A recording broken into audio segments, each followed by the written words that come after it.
These weeks we're learning in the Torah portions about the census that was taken of the Jewish people. And the question is, why did God command to take a census to know how many we are? He doesn't need to count us to know that. He's omniscient, he knows. I think the answer is because he wanted us to know that we were counted. Why? So there's something interesting about being counted. There's a law in the code of Jewish law, in the laws of kashrut, of kosher food. For example, if you have a pot of kosher meat, and into it by mistake falls a little bit of milk or non-kosher meat or something, does the whole pot become not kosher? So it depends. If it's a substance that was not kosher, was so small that there was 60 times more of the kosher meat, that means the ratio is 1 to 60, then the 1 becomes completely nullified, canceled. It's as if it's not there. It's so insignificant that we count it as if it's disappeared in the larger majority, and there's no problem, you can eat the pot. But if it's less than 1 to 60, like 1 to 59, then it doesn't become nullified. But that's true with something, a regular substance.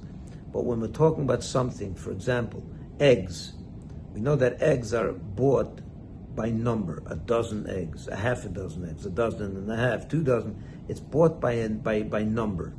The law is that when something is bought by number, that it's counted that way, no matter how much it is, it could be, the ratio could be 1 to 1,000, it won't become nullified. Because once you count something and it stands out as a counted thing, it's important, and something of that importance cannot become canceled out. So even if it's 1 to 100, 1 to 500, it still won't be canceled, and the whole mixture would be not kosher. I think this is also true with the Jewish people. That's why God had us counted. We live in the diaspora. We live in times that are not easy for us. There's a big majority of non-Jewish people in the world. And when we live in a society that's not Jewish, it's very easy for us to feel as if we're canceled out. We're nullified in the big majority.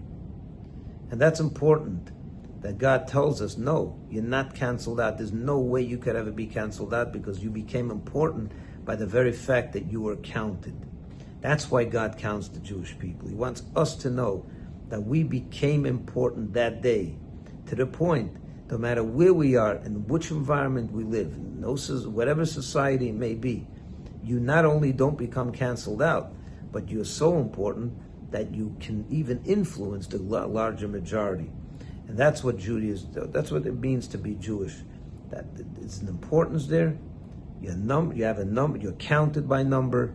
You take, you're a substance, not a substance, but a person that has importance. And not only are you not canceled out, but you can influence and change the environment around you. That's how important we are. So when God says, Naso et Rosh, raise the heads of the Jewish people. Raise their heads was the way of God saying, count them. Because when he counted us, he raised us. He elevated us, made us important, made us a people that could never be nullified, canceled out, and swept up by the majority to the point where we're not even recognizable. Absolutely not. You could be 1 in a million and a Jew stands out. If we don't want to believe that, the world will always remind us of that. No matter where we are, who we are, with a yarmulke, without a yarmulke, you're Jewish, the world's going to be obsessed with you because you are counted. God made you important. Remember that. See that as a positive, because it's the greatest positive we have. Start influencing the world around you, because that's your job. Never feel like you're second-class citizen or you're swept up by the majority. You're important, you're counted, and we need to know that. Shabbat Shalom.